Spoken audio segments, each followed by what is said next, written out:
All right, guys, we officially have our first Final Four matchup, Alabama versus UConn. Let's discuss. Alabama coming off a win today over Clemson.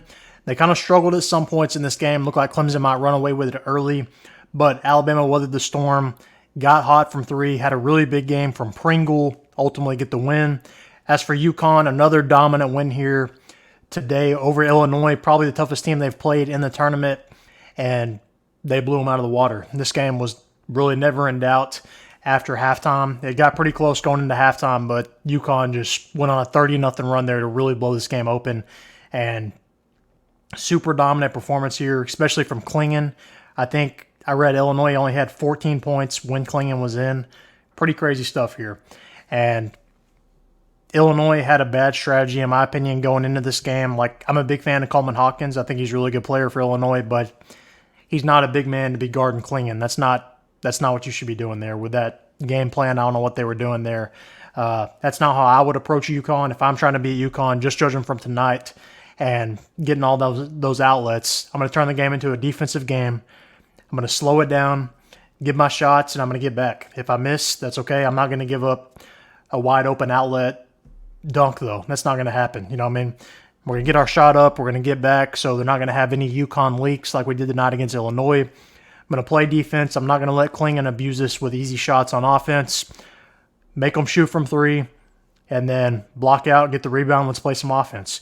And then we're going to let it rain right back, and then if it happens, if we're hitting, it's hitting. But whatever Illinois had approached today did not work. Can Alabama play with UConn? I don't know. We're going to find out soon enough. Let's go ahead and get into it a little bit. Let's talk about Alabama. All right, so Alabama led by Marcus Sears. Mark Sears had really impressive games from Grant Nelson last week against North Carolina, not last week, a couple days ago. And then really impressive performance, like I said, tonight from Pringle, stepped into the starting lineup. Alabama did play a pretty tough schedule. They don't really have too many impressive wins, but they have really impressive losses. For example, Purdue, Creighton, Arizona, all really good losses there. Their best win is probably to Auburn.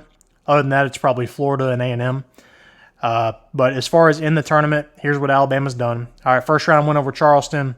Second round win over Grand Canyon. Third round, really impressive win, probably the most impressive they've had of a win over North Carolina. Then we get the win tonight over Clemson. I thought Clemson might match up a little better with UConn just because they play a little different style. Now, because Alabama's going to get out and run, let the threes rain. It's three or layup for Alabama, which is good. I like that. I like the way they play offensively.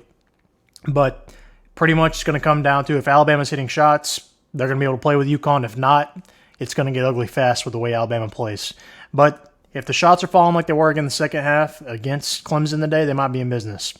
As for UConn, all right, here's what they've done in the tournament. We know they have a really impressive resume, really impressive wins, but this team is beatable. Okay, I realize they're blowing out everybody in this tournament. This team has lost 3 times, though. They've lost to Kansas, they've lost to Seton Hall, they've lost to Creighton. So this team can definitely be beat. Now, it's going to definitely take a good game to beat them. It's not going to be easy by any means, but it's definitely doable. So in the tournament, are they beating Stetson, Northwestern, San Diego State, and Illinois? They've been up by 30-plus in each of these games at certain points. So can Alabama play with them? The key here is going to be getting Klingon in foul trouble. If they can somehow do that down low, like if you can get Pringle going down low or Nelson going down low a little bit like they were in the past 2 games, I think you might be in business a little bit. And if you can somehow get Sears open, I don't know, for some reason Clemson was just leaving guys open in the corner for wide open threes against Bama, and they would all crash down when Sears would drive, even though it was obvious he wasn't taking the layup, he was looking to dish. So a little questionable defensive management on certain possessions by Clemson, but if Alabama can score with UConn, they might be all right. But like I said, it's going to be easier said than done because UConn has not showed any sign of weaknesses in the tournament, and I don't see them losing this game, and I really don't know if I see it being close.